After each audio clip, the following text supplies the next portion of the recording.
welcome back to talking about farm engagement. We're almost done with all of the retainers and the liege as well. We only have one more group to go, and this is probably my favorite in the game, possibly. I really love all three members, so yeah, that's the main reason why. We're going to be talking about Hortensia in our group. So yeah, this is definitely a very strange one, but also yeah, again, I really love this group too, so yeah, I can't wait to talk about why I love them so much. So, let's start off with Hortensia. So, let's talk about her as a unit. She's actually very simple as a unit, but very effective. So, her class is of course the Wing Tamer. It's a staff-based class. It's also only one level away from promotion, or level 20 I mean.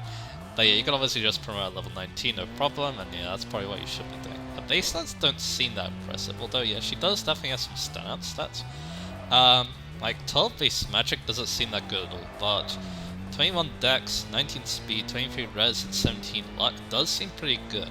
Remember that staff accuracy is kind of based on magic, dex, and luck, and yeah, she's got 2 out of 3 of those pretty good, so yeah, that's not bad from her. We'll go with the growth rate star because they kind of seem a little bit weird for her too. She has 40 HP, 20 strength, 35 magic, 45 dex, 60 speed, 25 defense, 80 res, 60 luck, and 0 build. Yeah, again, she does focus a lot on dex, speed, and res and luck. So, but yeah, not as much magic though. She does improve when she promotes, but yeah, her promotion is where things really get good for her, and when we can finally talk about what she's good for. So yeah, her promotion is Slight Near Rider. So this gets 40 HP, 20 strength, 40 magic, 50 dex, 65 speed, 25 defense, 85 res, 65 luck, and 0 build. And it also gets up to S rank and stars. So yeah, the growth improvements are nice, and of course she'll appreciate the promo gains, but yeah, the main thing though, of course, is that this is actually a staff-based class, because the tome rank doesn't improve that much. I think it stays at B rank in fact, so yeah. She can't even use Borgnon, but yeah, that's okay, because yeah, this class is a very support-based class. It's probably one of the best classes in the game if you want a staff bot, mainly because of its class skill, but yeah, we can get into that in a bit.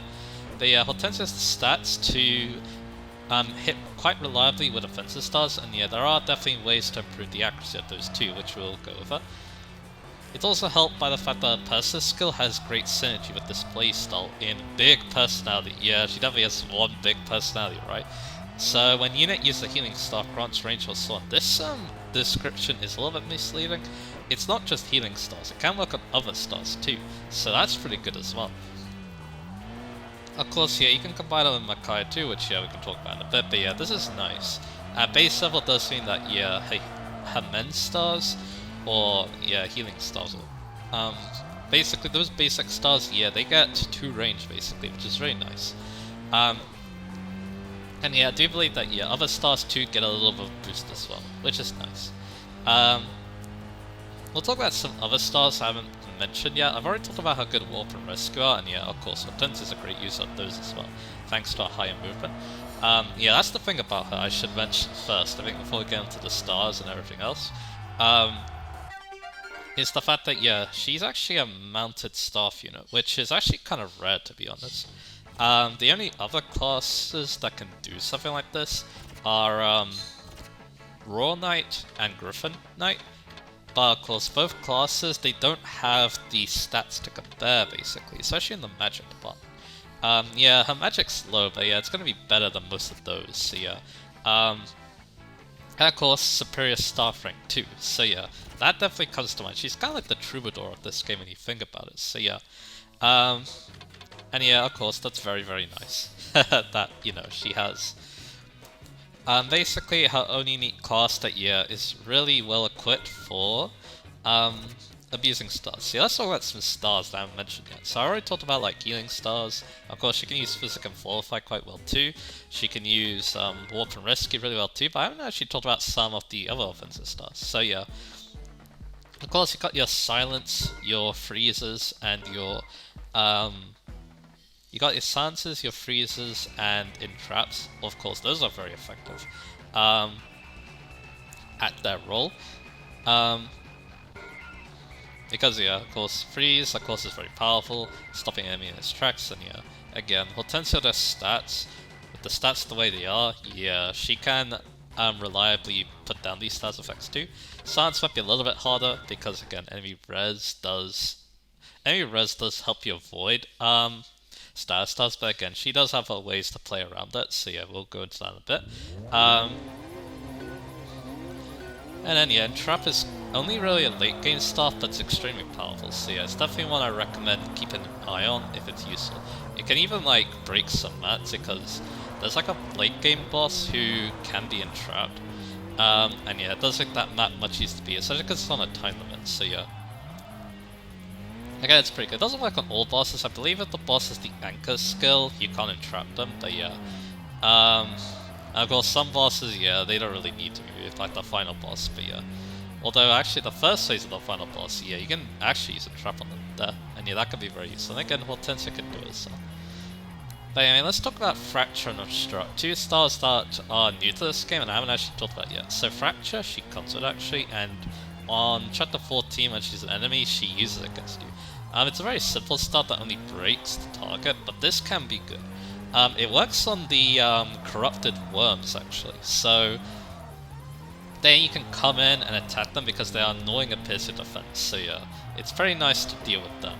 But of course, other enemies too, it can be nice to just prevent them from counterattacking. And if you're using her with a warrior, that's really good too, because warriors have the Merciless skill, which does more damage to broken enemies. So yeah, you can basically instantly power that up with a nice Hortensia break with the Fracture. And yeah, it is a 10-use staff, so I do recommend using it a decent amount. So yeah, don't feel afraid to burn this and use it against those annoying corrupted worms and enemy that's in range of your warrior and needs a little bit extra oomph. And then there's Obstruct. This useful staff is basically like a light rune in start form. You basically put down this ice block that blocks a space. And yeah, enemies, if they get completely blocked off by the ice, they have to attack and destroy it basically with Hortensia. And no matter what, they're going to get their movement obstructed. Hence the name. So yeah, this is a great staff. Anyone can really use this staff, so it's not really an exclusive thing to Hortensia, but if you're using Hortensia and Makai, it is definitely something good to remember. So yeah, a very powerful staff, this one. Even on Madly mode, this can be very powerful, especially with other ways to manipulate movement, like Corin and the fire that she produces. So yeah, very, very useful stars in this game. Stars are powerful in this game, and Hortensia will prove that to you with how good her class is. So let's move on to why the class is so good at being a staff bot. It's related to its personal class skill, which is World Tree. When the unit uses a staff, may not consume a use, trigger Dex. So yeah, her Dex is really good. This is probably one of the most powerful class skills in the game because yeah, not using up a staff use and basically having an extra use of it can be extremely powerful. You might even be able to use the S-rank staff multiple times, but I wouldn't recommend doing that unless you have Divine Pulses to spare. Yeah, that's another broken thing too. Apparently, according to what I've heard, you can try to re-trigger World Tree by using the Draconic Time Crystal. I call it Divine Pulse, I can forget else, but anyway. Yeah, that's something you can do. And on normal mode, you have infinite uses of those, so yeah. Theoretically speaking, with her skill, you can make it so that she never breaks the staff on normal mode, which is dumb. And yeah, I probably wouldn't recommend doing that, like relying on Draconic Time Crystal for that. There's definitely better uses for using it, but yeah, it was something I read that she can do, so yeah, I thought it was worth mentioning. So yeah, like I said, this class is amazing for what it can do. So how can you improve her staff utility?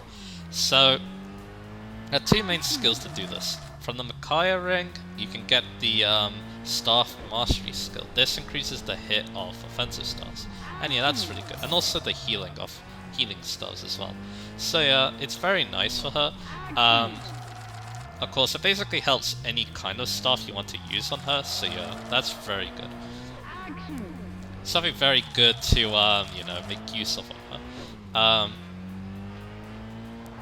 So yeah, not much to say that, but you might have more luck with the other skill if you're trying to use some pretty inaccurate offensive stars like a trap, and that's Violet's Divine Pulse skill. So yeah, what that does is it basically turns a miss into a hit, and it triggers based on your luck stat basically. So I think it's 30 plus luck if it's the null version, and then it's 50 plus if it's the plus version. This is an extremely powerful skill.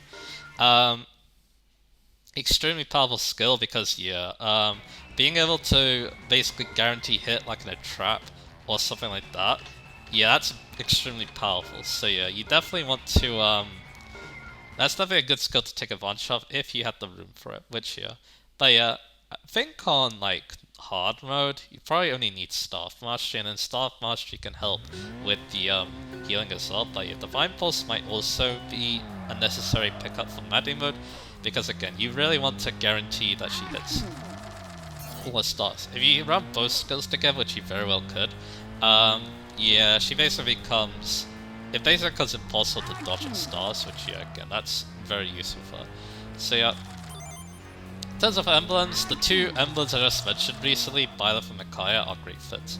So first off, Micaiah is the obvious one. Micaiah is the Augment skill, which increases the range of stars, and also the AoE of them. Basically how it works is it basically adds like one range to the effect of the star. So for example, the Destruct will actually cover 5 spaces. Warp will target not only the person you're warping, but also the units that they are adjacent to. So yeah, as you can probably expect, this is powerful. With Rewarp, which is another stuff we haven't really talked about yet, it works like it does with Frasier, basically. Where you can warp yourself, but if you have Micaiah, then you'll warp anyone adjacent to yourself while using it. That's also really good. It's also cheaper than warp, so some people might prefer using it over the actual warp stuff. I like using warp personally more than rewarp, but again, if you need the fun, or not the fun, so if you want to save your warps, then it's a good idea to make use of rewarp.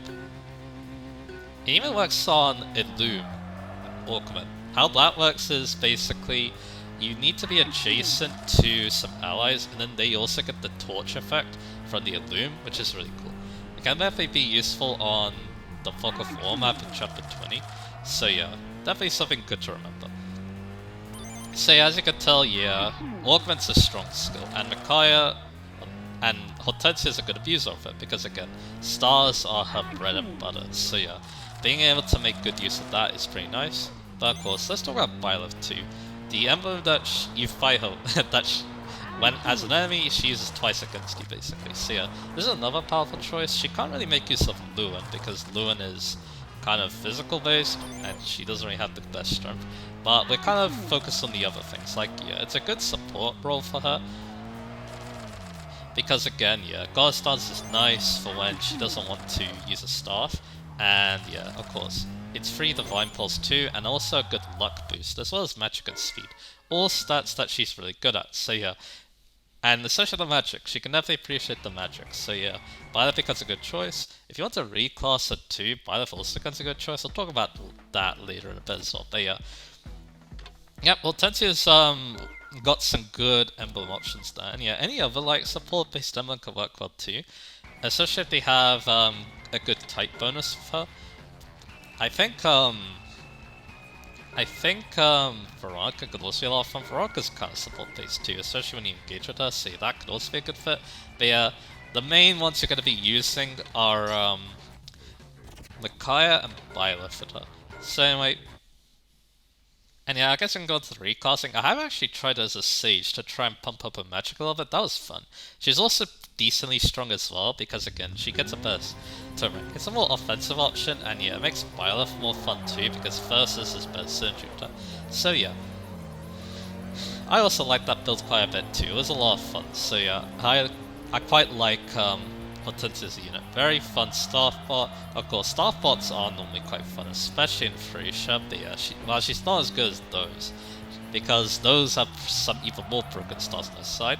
Again, she's still really good, and she even leveled up really well for me, which that also helped out a lot. She even fought a little bit too.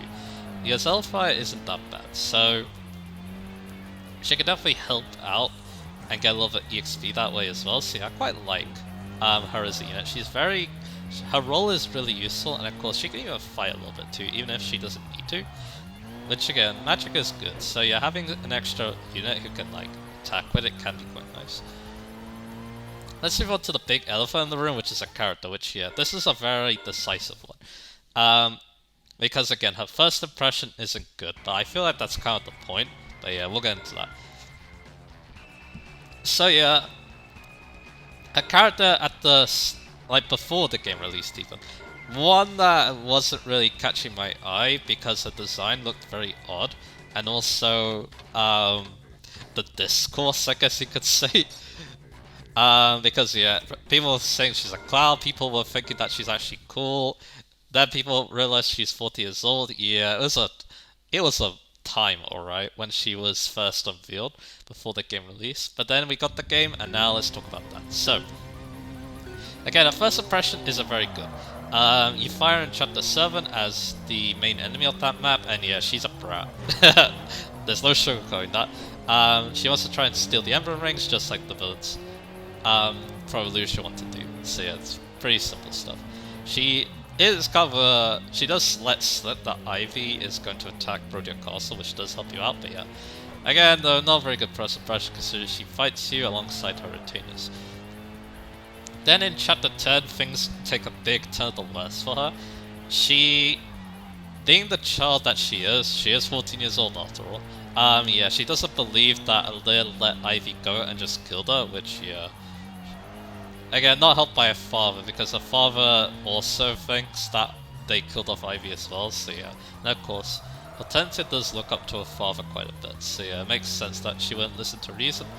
She gets defeated, and then things take a turn for us when Hyacinth gets eaten alive by Sombron. And then, and also, yeah, and also Veil too was dead too. She basically revealed herself to be the hooded figure from before that killed Lumera. So yeah. Yeah, and yeah, a grudge started to form with Veil too, actually, because she didn't really care for Hyacinth at all, and basically was pretty she was enjoying seeing Hyacinth like die like that. So yeah, that was pretty messed up. So yeah. After that though, we don't really get to see Hortensia that much until Chapter 14, where you fire for the third and final time. There, she's brainwashed, basically, by Zephyr. Yeah, the Karga Classic returns, as you could probably, if you want to know. And yeah, she fights alongside the other hounds on the map. But yeah, of course, like I kind of said during the, Ivy part, yeah, Ivy really wants to rescue her, because again, Ivy is,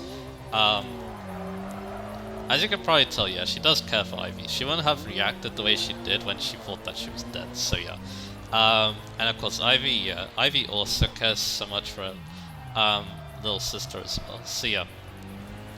We defeat her, get rid of the mind control, and then convince her to join our side despite all the bad things she's done. Yeah, she wasn't that great in Chapter 42. She really wasn't acting like herself. She was extremely desperate with her measures, and yeah. And then, yeah, that led to the mind controlling too. But yeah. Of course, after that though, it's time for Path of Redemption, which, yeah, mainly in support, because yeah, after that though, you don't really get to see her unless it's Chapter 16, where she gets reunited with her retainers.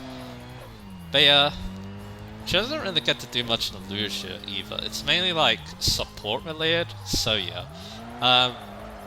Although she does help recruit a unit on Chapter 18, which is nice.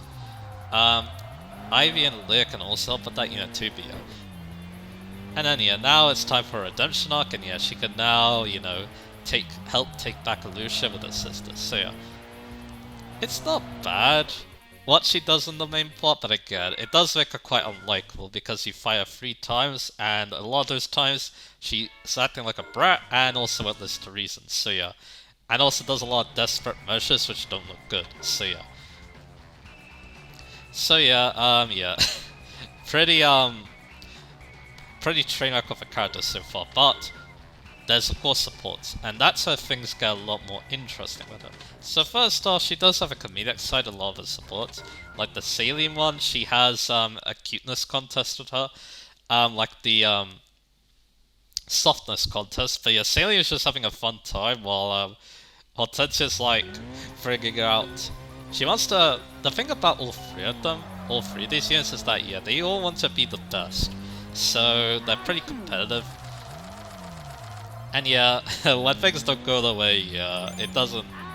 They do start, you know, acting kind of weird. But yeah. Of course, Hortensia's... Hortensia doesn't get why Sane's having so much fun, and yeah, while...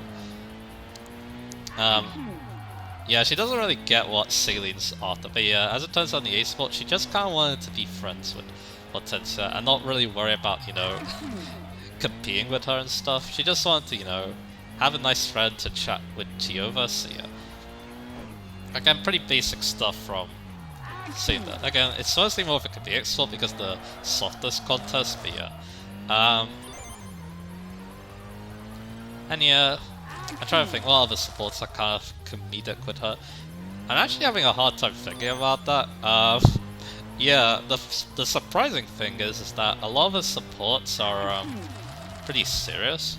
I'm pretty sure there is some more comedic supports, but yeah, again, I'm having a hard time remembering them, which is kind of embarrassing, but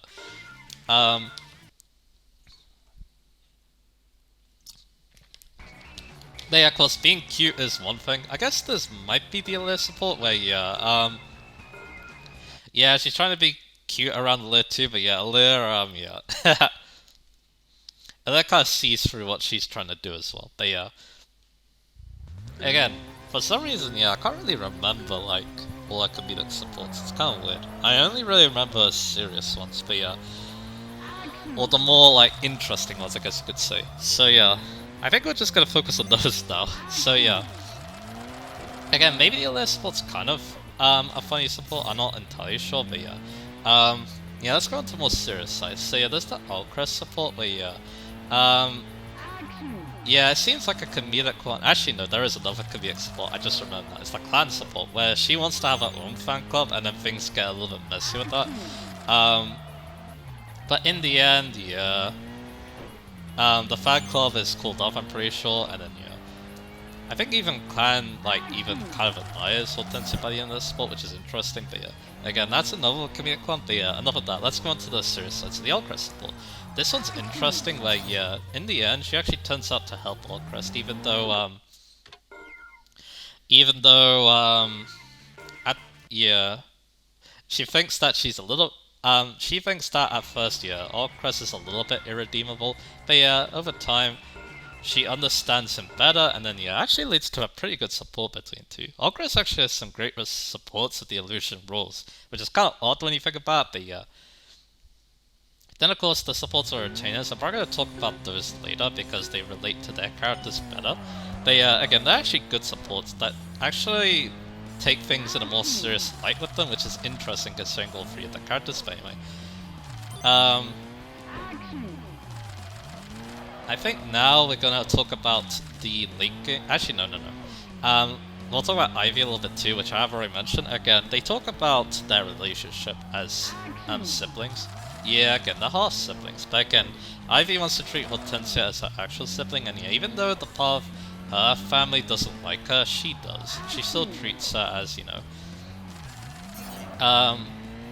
she does treat herself as, you know, she does still treat Hortensia as the kind little sister.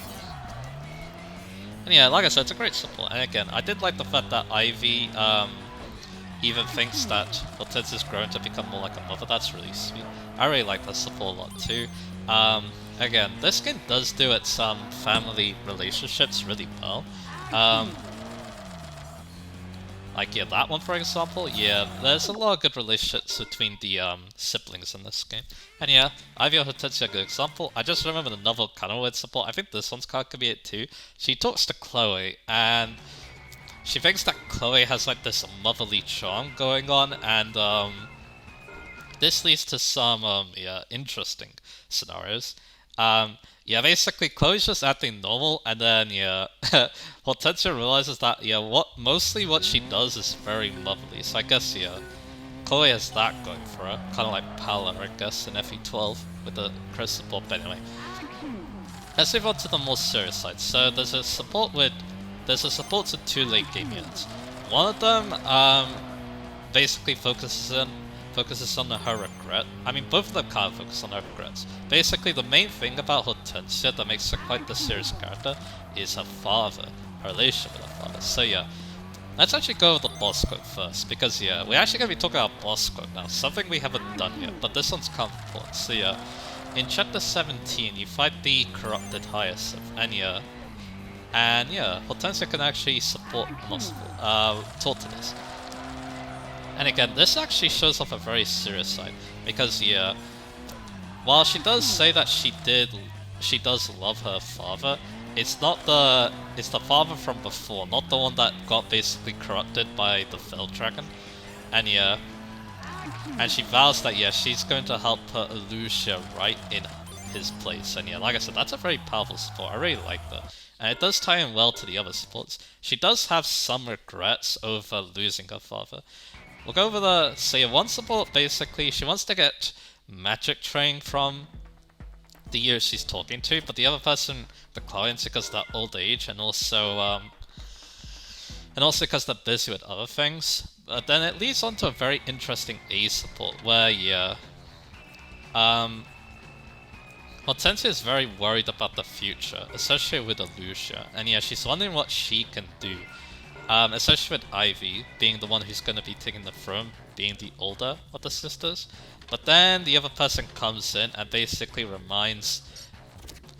not really reminds, he basically tells Hortensia the words that King Hyacinth told him, which is to live to serve Lucia. So yeah, that basically like reassures Hortensia. It's actually a really good support, one of her best supports in fact, so yeah, it's definitely one I recommend looking up. The other support with another late game unit, this one's also really good too. Basically, I mean, it's hard to actually explain. I'm not going to talk about it now, I think, without it's hard to say without spoilers, but yeah, suffice to say though, it also relates to her father, and again, it does so in a really good light, in my opinion as well. So yeah, again, another great support under her belt as well. Yeah, those two supports I think are the most important with Hortensia. So yeah, definitely ones that need to be read to really understand her character. But yeah, like I said, she does have a lot of emotional baggage going on with her, which yeah, that definitely helps. And definitely shows that yeah, it kind of does try to help highlight why she was acting the way she was as an enemy. Yeah, all this desperation and trying to, prove herself too, it does start to kind of make sense. Again, it can't really refuse the bad things she's done, obviously, but yeah, again, this does feel like a character is trying to atone a little bit and also try to become a better person, so yeah, I can appreciate that. So yeah, I talked a lot about Hortensia, didn't I? But yeah, very important character in my opinion. I will admit that it was a little bit... I do feel like I did make a lot of enemies by putting her so high up on my tier list, but I think it is justified because, again, she develops really well. And of course, we do like to see some good character development, obviously, and yeah, she's definitely one of the units that feels like they developed a lot, which of course, that's great to see. So, yeah, I quite like Hortensia a lot because of that. And again, as a unit too, she fulfills her role very well. I basically used the same build over and over, her base class and the Micaiah, but I did try Sage last playthrough, which was fun as well. So yeah, like I said, I wasn't expected to like this unit a lot, but yeah, I ended up doing so, thanks to how good the supports are. So yeah, I really like this unit a lot. And her retainers I also really like, so yeah, let's have some fun and talk about them as well. Let's talk about Golden Ring next. So, one of my favourite units in the game, obviously, alongside Rosado. So, her class, it's hero, obviously. She promoted at level 17, it's now level 3, so her internal level should be around level 20 as a result. She also has a bit of a bump in SP as well. Her and Rosado join with 1800. So yeah. So let's talk about her unit. So again, she's a level 3 hero. A Lance hero, actually. The first one in the series, in fact. So yeah. And yeah, it suits her quite well, because again, she does have the blue Lance proficiency, so yeah, there's definitely a class that kind of makes sense on her as a result. And yeah, of course, A swords because of her class. So her base stats are actually really solid. She has 17 strength, 18 dex, 20 speed, and 20 defense. Pretty resilient unit. Again, she's probably not going to be reaching the heights of your other units at this point. You probably have some units that outclass or outstat her at this point. But again, solid base stats. But of course, and yeah, she can fight quite well too. I have tried using her as a combat unit, and yeah, it does work out quite well. Even if her growths are a little bit odd in that regard too. She has slightly lower growth rates at this point, I'm pretty sure. So yeah, I guess we can go over that now.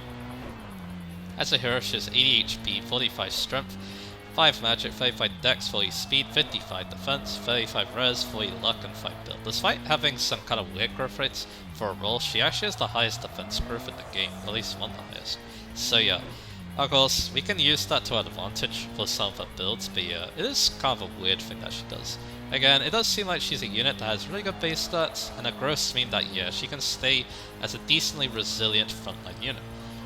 Of course though, the main thing about her is her class. She's only 2 levels away from learning the hero's class skill, which is Brave Assist, which allows the unit to perform 2 attacks with a chain attack if they're full HP.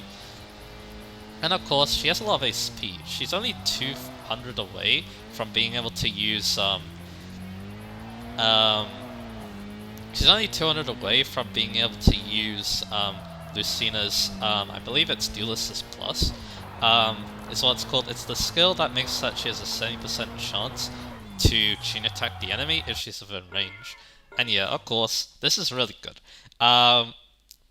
She's the easiest unit that can do the Brave Assist Dual Assist strat, basically, and yeah, that's her main role for a lot of people. It's a very low investment build, and also, yeah, pretty powerful too. 2 chain attacks is really powerful, and yeah, she can even equip 1 to range doing this too. So yeah, you can even like guarantee it too. But yeah, if she does have the Dual Assist Plus, then yeah, she can obviously, she doesn't always have to equip 1 to range, but again, it can give her 1 extra space. And yeah, 7% chance to activate this is pretty powerful. And yeah, a lot of people like to combine this with other heroes with the same sub so they can get even more chain attacks going. It's a decently powerful build. And yeah, one that, yeah, Goldberry's pretty good use of. Outside of that though, yeah, she can fight a little bit, but I think she will need some help.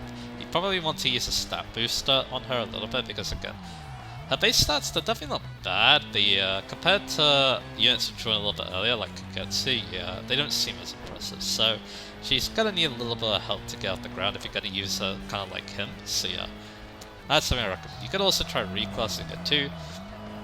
Hero works decently fine. It does make her a little bit faster, obviously, because she could appreciate the strength and speed. But of course, Warrior can come to mind too. That's also a pretty good option. She even has some fun with armored classes too, because remember, she has really high defense growth. So if you make her a general or great knight, she basically becomes a preferred version of Louis. And yeah, one of my favorite builds for her was when my brother used Great Knight Goldberry, and yeah, she was basically like Louis. She basically tanked everything. She even gave speed taken to her, and that was also hilarious too. So yeah, a very, very fun build, that one, and yeah, one I quite like a lot as well. In my last playthrough I used her as a bow knight for basically just random reasons, but hey, she had Lin, so that was fun as well. That's another good emblem for her course. Her good strength and really good defense means that yeah, a little of an extra speed can go a long way to making this unit quite good. So yeah, pretty solid unit as a result. Nothing too spectacular as a unit, to be honest. Again, she has her role with the Brave Assist build, and yeah, she can do it quite well. And other than that, yeah, you can try using her as a combat unit if you really want, but you don't have to if you don't want to. So yeah, again, she has a role, and it's a pretty good one. So yeah, she can obviously make very good use of it. Again, don't really have much else to say as her unit. I do like using her because again, I love her so much, but yeah. Again, nothing like too spectacular here. She has a role, she can do it quite well, and if you want to, you can invest in her and have more fun with her. That's basically how she works. We can go with a personal skill now, which is a pretty solid one in Disarming Sight. If the foe is male, it inflicts hit minus 20 on that foe during combat. And yeah, this actually works on both phases apparently, so again, could be useful. Um, Especially if you want to try using a more evasive build to her, or if you gave her an engrave that increases evasion like Sigurd, it could be quite nice. There are quite a lot of male units in this game too, so yeah, it works quite well. Let's move on to the character side. So she's a very interesting one, obviously. She is very narcissistic. Um, she loves herself. She loves what she looks like. You know, all that jazz. Um, and yeah, it's kind of shown as supports, but they do this in a very funny light, to be honest. The thing about her is that she's kind of a hopeless romantic. She tries so hard to be like, you know, this perfect woman, but yeah, it kind of falls on deaf ears with some of the people she supports. Like, for example, Leia likes the food she makes, but completely ignores the fact that, um, completely ignores the fact that, Goldberry's trying to hit on them, and yeah, she then starts crying, of course, with the beautiful tears, and yeah, Leia does help her out by talking to her and telling her that she is a nice person. And the Bouchon supports similar. Again, she makes some food for Bouchon, and again, Bouchon doesn't realize what her true intentions are, and again, at least some pretty spicy moments in his own words. So yeah, a pretty also kind of hilarious support. Then we've got, of course, the censored ones. Yeah, I'm gonna talk about this now, I think. So yeah, for the most part, I actually really like this localization. And in fact, the Golden 2, I think it works quite well. The only thing I don't really like about the localization is the S supports. Because yeah, again, it feels a little bit weird that some of them were changed to be less romantic. Like, I feel like some of them do benefit from being more romantic, which, yeah, again, I don't really agree with. But the localization outside that is really good. And yeah, and to be honest, even the Golden Ray supports are a good example of that. So you got that Etier support, obviously, the one that everyone loves to talk about, where she steals the potato and eats it, and then yeah, Etier then starts calling her out. In the B support, they basically talk about how what they're doing is better than the other. Etier basically says that muscles are the way to go, and then Goldenberry, it depends on, of course, the version. Her body, of course, she thinks her body is better than Etier's, but in the localized version, they instead focus on clothes and polishing plates, which to be honest I like better. Yeah, that's the general theme about Goldberry. Basically, instead of focusing on her body, they focus on other things in these supports. And then there's of course that very weird A support where in the Japanese version, yeah, they touch not just the hands. And then in the localized version, yeah, that's what they do. It gets the same point across, and also it gets the same point across basically, and then also leads to a very similar result. Again, this is not a support I consider good. It's just one that people remember very well because of how weird and infamous it is. So yeah. But I do appreciate the localized version. Again, it's quite better. Then there's the Fram support, where yeah, she randomly takes off her clothes in front of her, and in the B support, she's having a crisis because in the original version, she fears that she's gained weight. And yeah, she doesn't want to be seen in the hot spring with an overweight body, or not really looked after body. In the localized version, it's a little bit less, it's more vague, but again, she's still in a crisis, she's still worried about how she looks like, so it's basically just the same thing. They even keep the joke about not having any clothes to go to the clothes store with as well, so yeah. And in the A support, yeah, it kind of reveals, they try to reveal what's wrong with her in a kind of weird way, to be honest. She mentions that she's tilting her head 10 degrees instead of 15. But to be honest though, this fits her. Again, she's like a unit who tries so hard to be like super appealing and stuff. And yeah, something like ridiculous like turning her head 10 degrees instead of 15, it fits her so well, to be honest. So again, she's mostly a kind of a humorous character in that regard. And yeah, I'll talk about how I feel about that a bit. So those are the main ones that got changed, that come to mind. There's also the Yunaka one, but I actually like the Yunaka one, regardless. I think in the Japanese version, it's very similar, to be honest. It's changed very slightly, but again, it's not really that important of a change. I think again she's admiring her body in the Japanese version. In the in the localized version, yeah, she's more focusing on her laundry and stuff. And I think in one support she basically focused on her face when she was polishing the dishes. But yeah, again, this is a good support because Yunaka, again, like I said before, she's kind of you know, worried. She gets traumatized by, you know, washing dishes and doing the laundry and stuff because it reminds her of her past. But yeah, Goldberry then tells her to act more like her, and actually it does work. With the laundry and stuff. So yeah. It is again, it is, you know, a little bit narcissistic, but hey, it does fit her quite well, so I can't really complain about that. And yeah, she is helping people, even if it's in her own weird way, so yeah, there you go. So that's another good support that I quite like about her. Again, there are definitely some funny things, especially her Bond conversations. Another thing that people like to remember about her. She gets very hardly rejected from Ike and Leaf. Again, it fits really well with her character. And then there's Soren, who completely breaks her.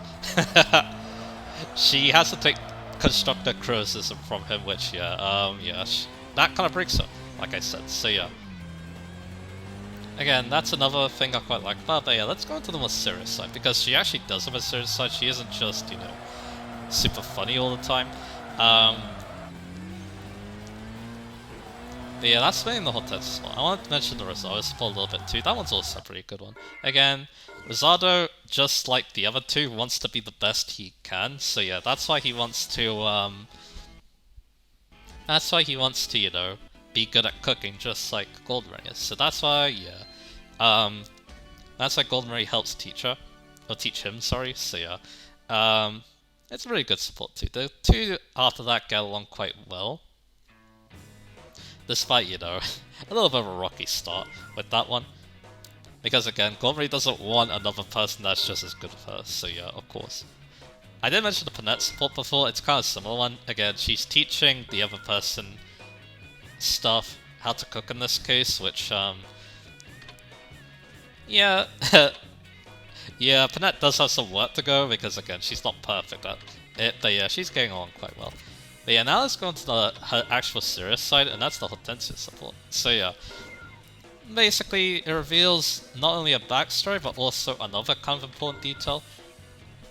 I think this is in the B support, but in the B support, it actually reveals that Goldberry and Rosado aren't actually officially retainers to Hortensia. Because what happened was because the king died too early, because, you know, the events of this game. So he wasn't able to officially, make Goldberry and Rosado the retainers. So yeah, before that, yeah, they were just buddies who, you know, like to hang out with her at the academy.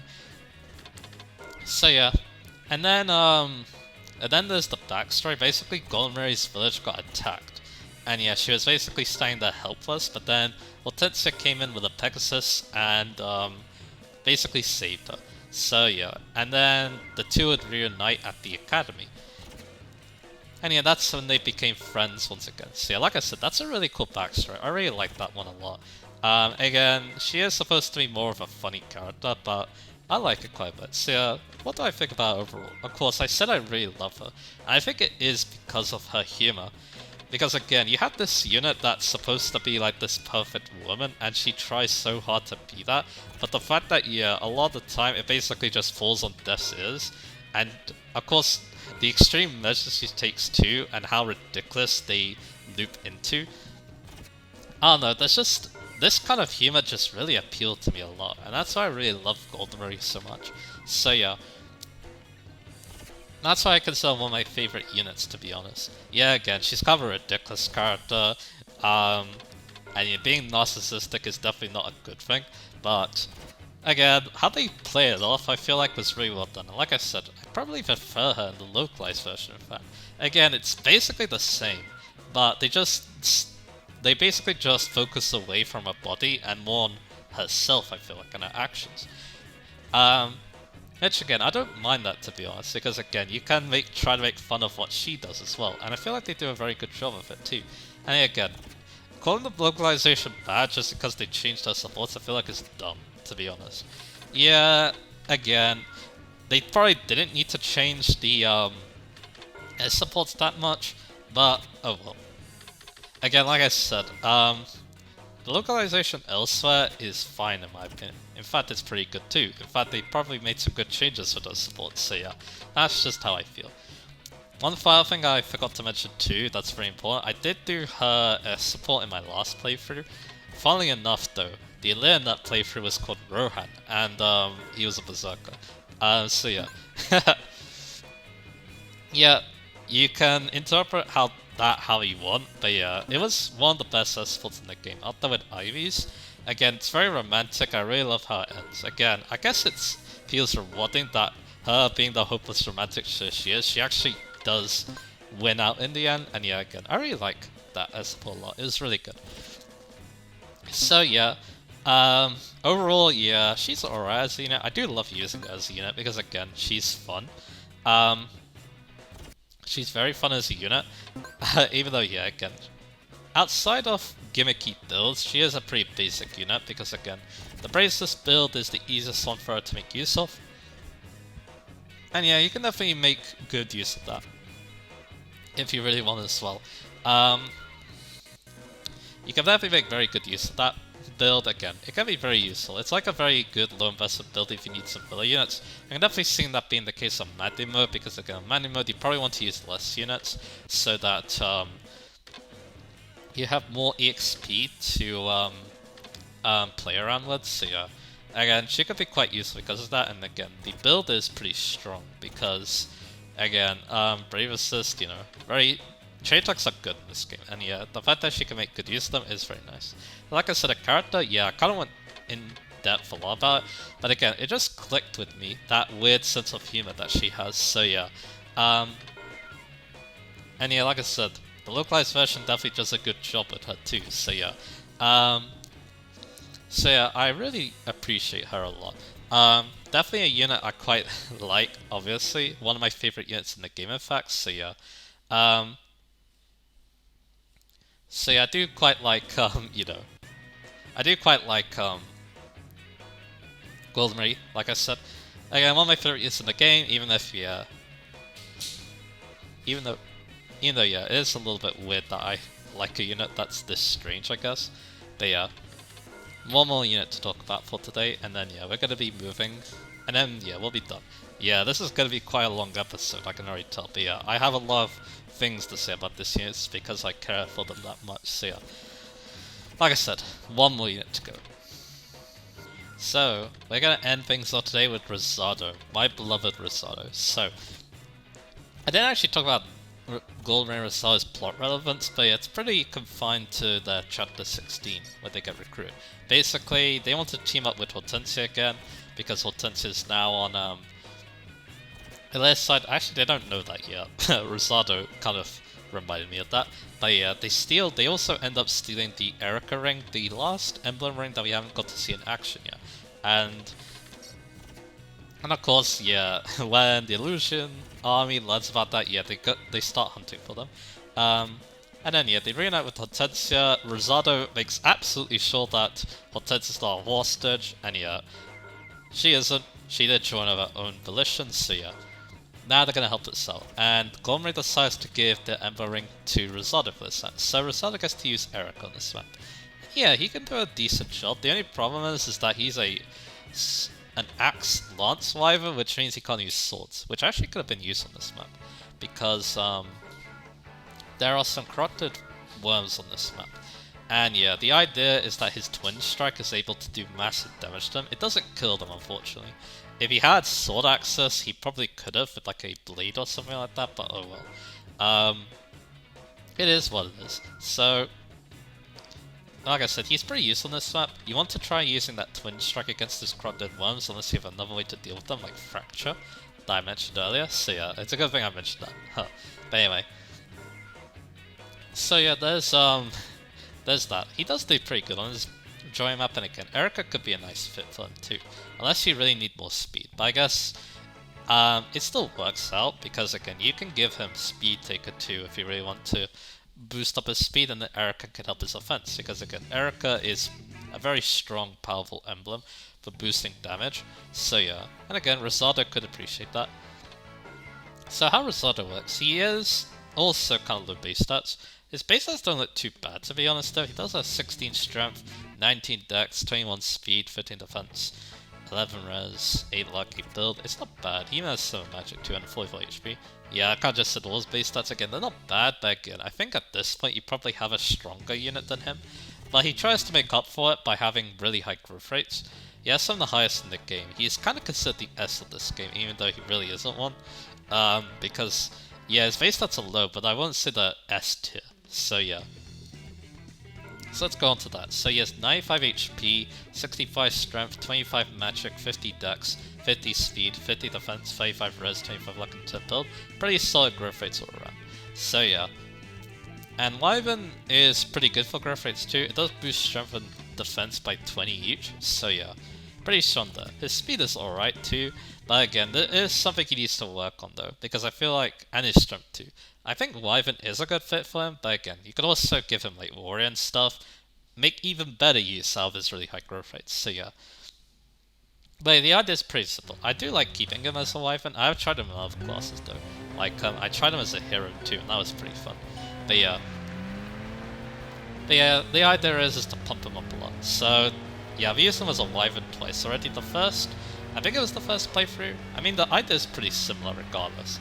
I used them with both Sigurd and Lyn, and yeah, the idea is give him lots of course the Sigurd build means he has more movement to work with, as well as the momentum skill, which is really fun, but yeah, it does free up 2 of his skills, so I could use Speed Taker pretty freely on him.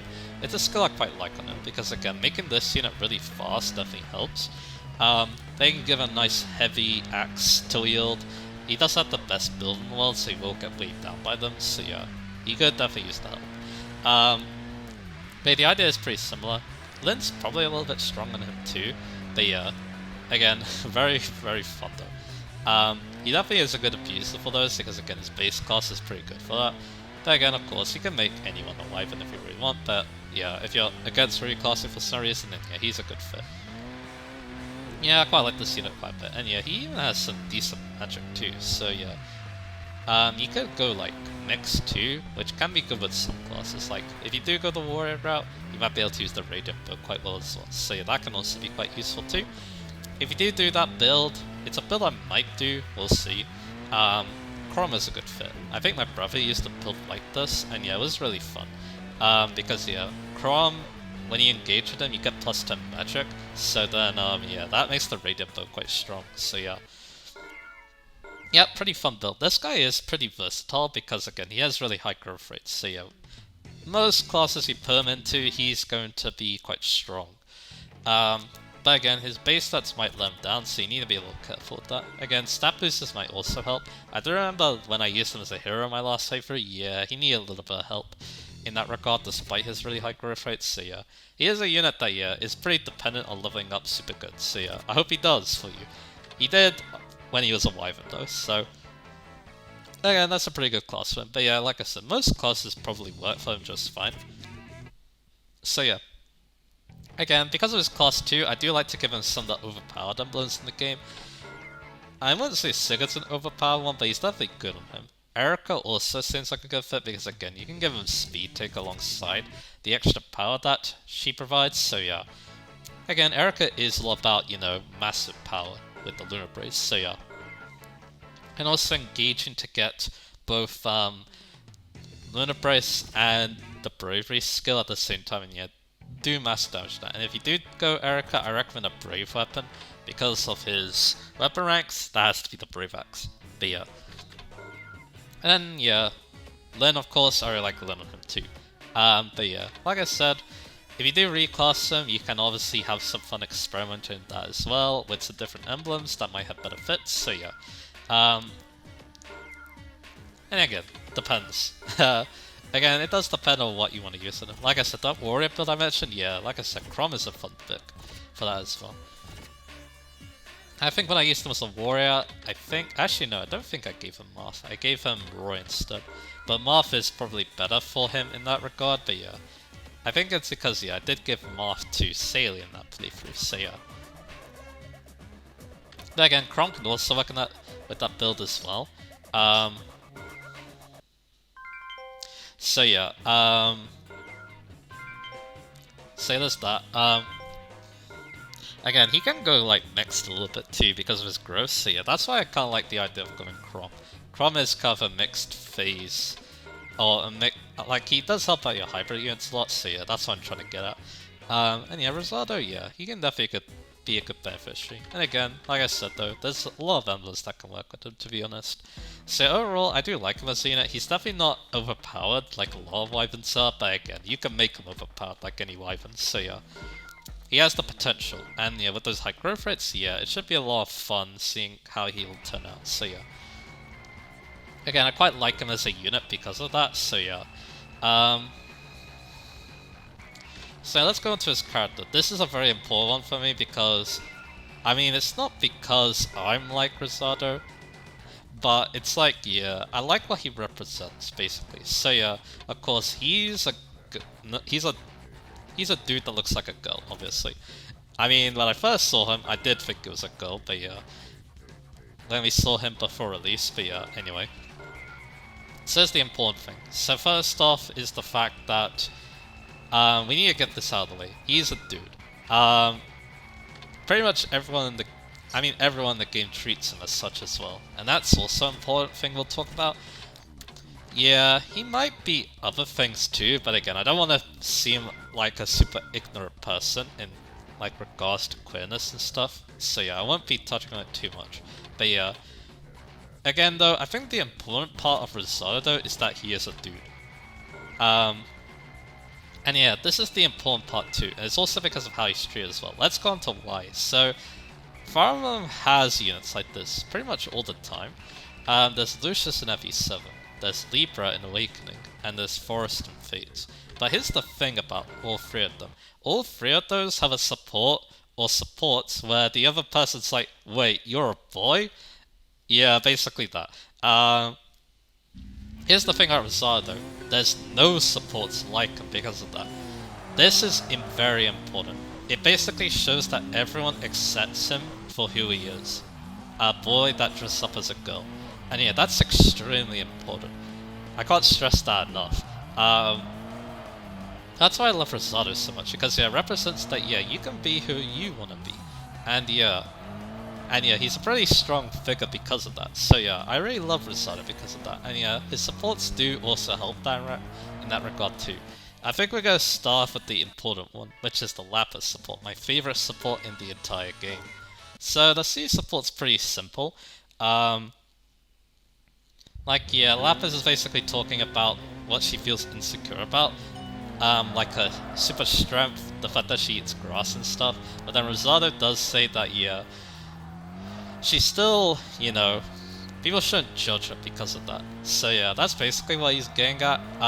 He likes Lapis the way she is, basically. But then the B support goes into, well, his backstory. It's a really interesting backstory too.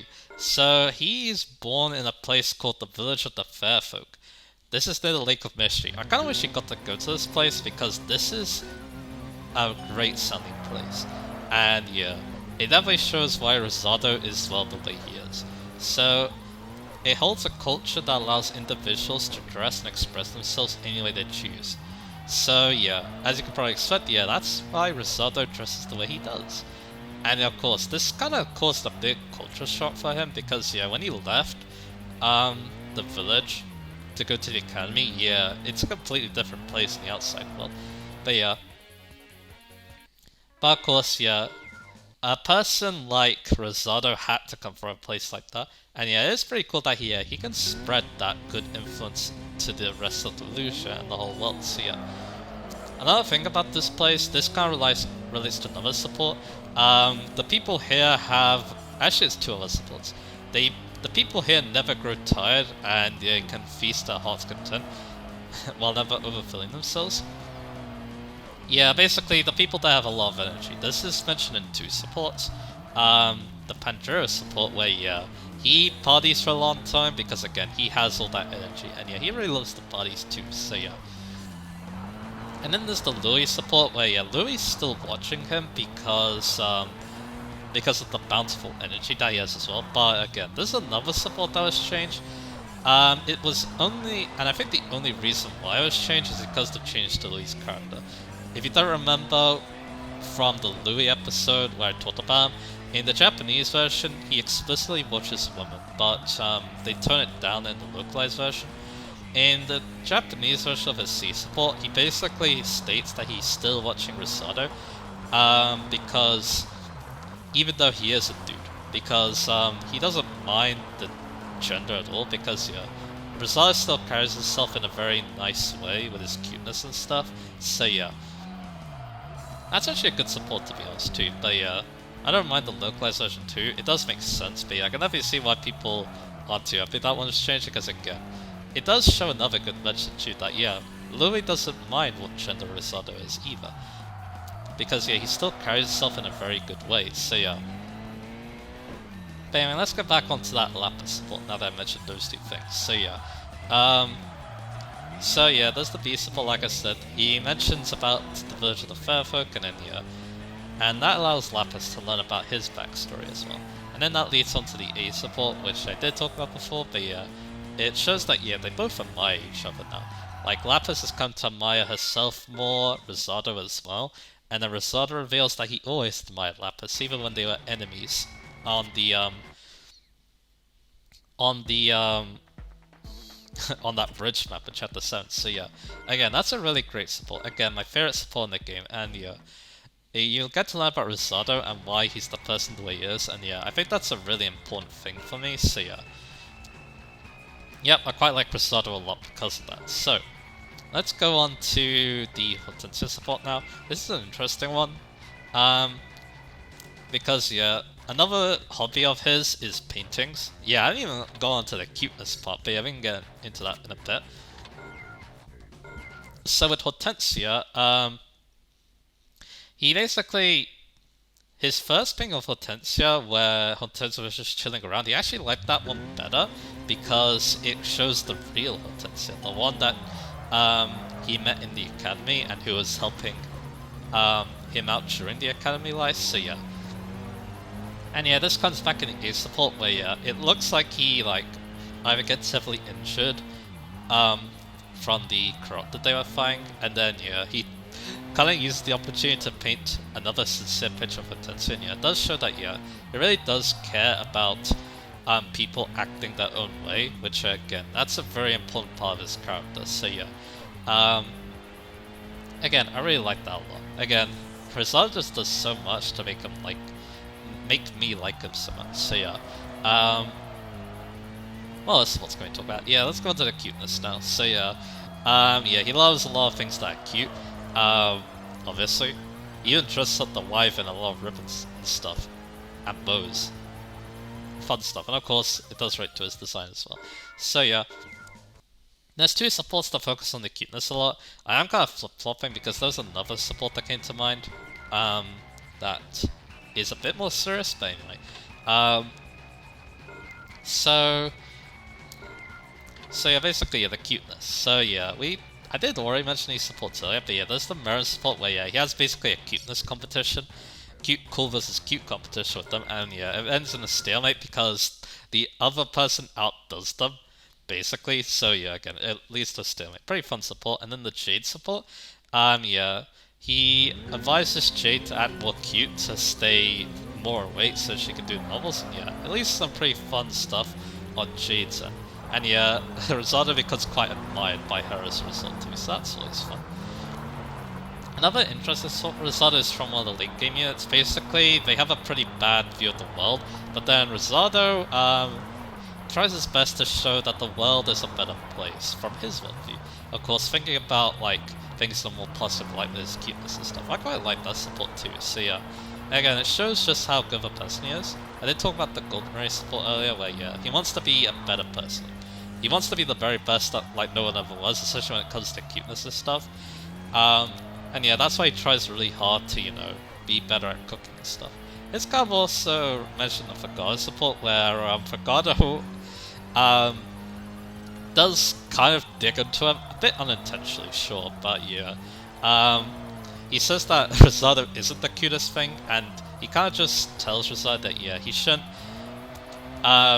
There's no need to compare like cuteness too much, and no need to compare himself too much. So yeah, I guess yeah, showing that yeah, there is some problems with his competitive edge and stuff. So yeah, I actually quite like that support too. It's another good one from Forgado. So yeah, um, and yeah, I'm trying to think. Are there any other important supports that I need to talk about? I think that's good to be honest. From Rosado again, this character is so important to me, and yeah, um, I'm wondering I guess it is because he kind of he's like a better version of a character like in another game. So in Xenoblade 2, there's Florin. Florin's also very similar to Rasad in the fact that they both are boys that dress up as girls. Although how Florin does it isn't as good because he kind of takes advantage of the fact that he looks like a girl, so he swindles people. Kind of, it's not in like a super malicious way, but yeah, it does feel a bit eh. It doesn't really help that his side quest too. Um, the way that he reveals himself to be a boy is kind of weird too. Like everyone gets shocked by it, kind of like those supports I mentioned earlier. But the thing about Florin though is that he actually has a really good moment in the last late game area. He has a heart to heart with the person he's a driver to. It's a great support, and I kind of wish that, yeah, we got to see more of Florin like that, but luckily, Rosado pulls no punches. We get to see the person that he really is more, and yeah, that's why I really love him so much. Again, I do like his design too. I didn't really mention Goldenray's design, but yeah, Goldenray's design definitely has a part to play. It fits with the character too, and I think that's another important part too. Even that large, chest that she has, it definitely fits well with the character too, so yeah. But yeah, Rosada's design of course fits him really well too, and yeah, like I said, there's a lot to love with him, I feel like. And a lot I really liked with him as well, so yeah. And yeah, he's a great lead for Hortensia as well. Because again, yeah, he isn't necessarily her retainer, but yeah, once things settle down a little bit, he definitely will. And yeah, he's always a good friend with her. And of course, I think another reason why I like Rosal so much is, yeah, he just oozes positivity. Of course, he wants other people to act in the way they want to act. And yeah, that's why he, that's why he loves, talking about cuteness and stuff. He sees a lot of things in the world that's cute and stuff. I think, yeah, that positivity is why I really love him as a character. In fact, he might have my favorite character in the game, in fact. That is quite the big stretch. But yeah, of course, it's hard to say because I also really love Lapis and Panette and what they bring to the table too. But yeah. Lapis is my favorite unit just because, again, she's the one that spoke to me the most out of those three, which is why she became my favorite. But yeah, Rosado is amazing still. So, I love him as a unit. I love him as a unit too, as well. Like I said, his character's also really good too, but his unit performance is pretty good too. I do like my growth units. So yeah, him being a strong growth unit as well.